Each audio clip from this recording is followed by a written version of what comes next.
All right, so Stephen Chambers asks, what are your top 3 collecting pet peeves? Now, he gives some examples here, like stickers on the cases, missing booklets, scratched discs, etc. This is a really good one. It is. I could probably list 20. You work in a retro gaming store, yeah. So... I mean, those are all really good ones. That pretty much covers like the basics. One of the sticker ones I want to elaborate on a little bit. We could do a whole episode on stickers. Yeah. So stickers in and of themselves are annoying, but they're not terrible. But there are 2 stickers that are awful, and that's the Microsoft employee sticker. If you live in Washington, you know what I'm talking about. It's designed to not come off no matter what you do. I don't think you can get it. No, you literally can't. I've left Gugon on the sticker for like 24 hours. It doesn't budge. I think it literally fuses with the plastic. And the reason why they did that is because it was sold in the Microsoft store, and in order to buy them at a discount or whatever, it actually has their Microsoft employee number on it. And so you can't resell that stuff. Yeah, exactly. And they're so I always have to swap those out. Yep. You know. And the other sticker that's really annoying is GameStop would sometimes put a yellow label on the spine of a game. And this isn't just like on the spine on the outside plastic. They would get under there and put it on the cover art. That doesn't come out. You just have a GameStop sticker for life. It sucks too, because like a lot of PlayStation 2 games were exactly that way. And I have a bunch of them where it's like, oh man, it's just like, it's so annoying. It sticks out. Yeah. Another thing for me too, because I collect big box PC games, back here, you'll see one. One of my all-time favorite games, Thief. It has a sticker right here that I can't get off because I've tried, and it starts ripping the cover. It peels the cover off. It's like, ah. And the thing about stickers in general for me, or even collecting games in general, is that I like to live in this fantasy world where this is brand new. You know what I mean? Like, I'm taken back to that day when I walk into a CompUSA, which is what this sticker is, and I pull it off the shelf, and that's kind of what I'm going for. I don't like a lot of stickers on there. I like it to be shiny and new, and so. I think most collectors are like that too. John Hancock isn't. Really? Dude, when I go over to his house and I look at his collection, it drives me bananas because he's got like the biggest collection in the United States. Stickers everywhere. He keeps them all in, because from his perspective, what he likes about that is it shows a history, and for him that's like more authentic, I think. Well, I have seen a couple of people who will keep stickers if it's like hilarious, like people who got copies of Little Samson for $5.99. They're really just rubbing that in, right? So. I understand that, but man, if you got a big collection like that and there's just stickers everywhere. When I go over to John's house and he goes to bed, I just want to get my fingernail underneath all of them and just gonna dig them out, just to remove them. But just leave bottles of Gugon on his doorstep until he gets the message. So that's a really good one. What other pet peeves do you have?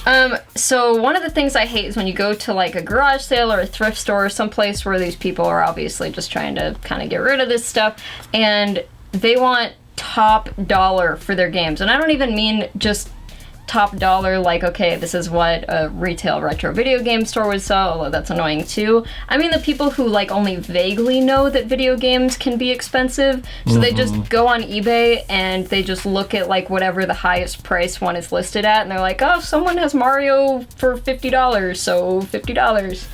Yeah, which is a good point, because when you're buying at a garage sale, it's not like you can take it back if it doesn't work. Right. Especially like a cartridge. I mean, it's like, I don't know if this is going to work. You can't charge me top dollar because, you know what I mean? It's like, it's different. At least at a retro store, they've taken it in and cleaned it and tested it. You can bring it back if it doesn't work. Exactly. Yeah. And so that's why you pay top dollar for it, is for that security. Yeah, interesting.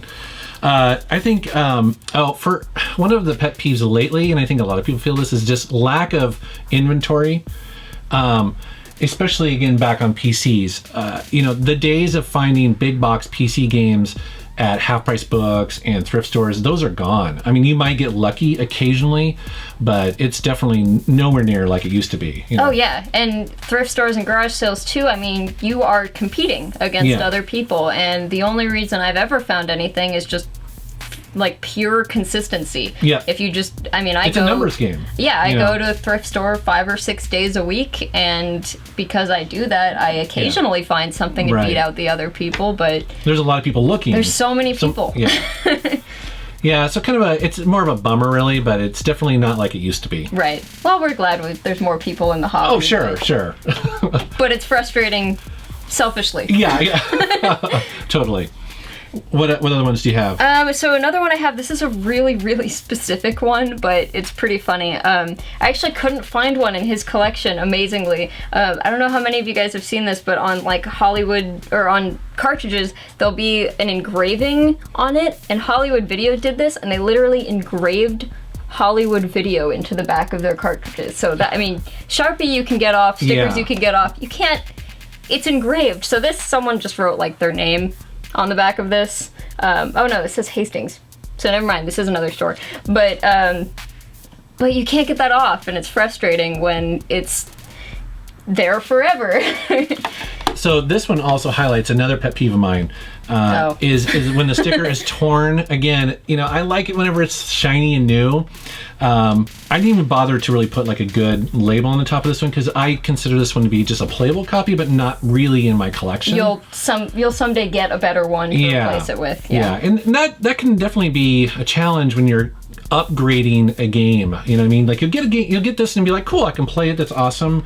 But then I'm always at expos looking for another copy of Turok to replace this one and be my proper copy. Nice. So. Yeah, exactly. It's sad. It's missing here. Oh. I know. Poor Turok. Yes. So what else you got? I think that's it for me. I mean, I can go on and on forever, but... Well, I have one more because I'm just full of complaints, apparently. So this is more like an industry thing than a collecting thing, I think, but so many companies now are doing these super limited releases of limited edition games or just regular games. One of them that comes to mind is Retro City Rampage. Specifically the Vita version. Right. So this was a game that basically was up for a few hours, and you can never get it again because they said, sorry, we're only making X many copies, we're never making any more, and this is it. Pre-order them now. So this is a tactic by companies to ensure that pre-orders sell out. They don't even have to worry about it. They don't have to put it on shelves or keep inventory. So they say it's super limited. You better get it now. You know, this reminds me, did you hear recently that GameStop is going to be a publisher for some games? Really? Yeah. Did not hear that. So that's really interesting because they could absolutely do that because they kind of did that with Xenoblade on the Wii, right? Yep. And where it was a very limited run and it jacked up to like, what, $100 for quite a while, almost an entire year. Then they printed off a couple more and... slowly releasing copies to keep the price high. Yeah, I mean, that could be a trend. So. Absolutely. You know, they also had a Tales of Hearts on the Vita. It was also a GameStop exclusive, and that never happened to that game. Huh. So maybe it doesn't work sometimes, but... Well, it could be... I mean, yeah, that's true. I was going to say it could be the Vita, but you just never know. Because some games on the Vita are definitely collectible. So. Yeah, so I find myself a lot of times just banging my head against the wall because I'm like, if I ever want this game, I have to pre-order it now because otherwise I'm going to be paying $100 for it. And it's tough because you haven't played the game yet. You don't even know if you'll like it, right? Reviews aren't even out. You know, I'm like, but it looks good, and it's either buy it now for $30 or whatever, or pay $100 later. So it's that one's annoying. Collecting pet peeves. All right, great question. Thank you. This video is made possible in part by the awesome contributors on Patreon.com. Viewers like you can help support my videos and get access to cool perks like early access to my videos, ask me questions for these Tuesday videos, and much more. So check out patreon.com/MetalJesusRocks if you want to help me bring you awesome content every single week. Thanks for watching.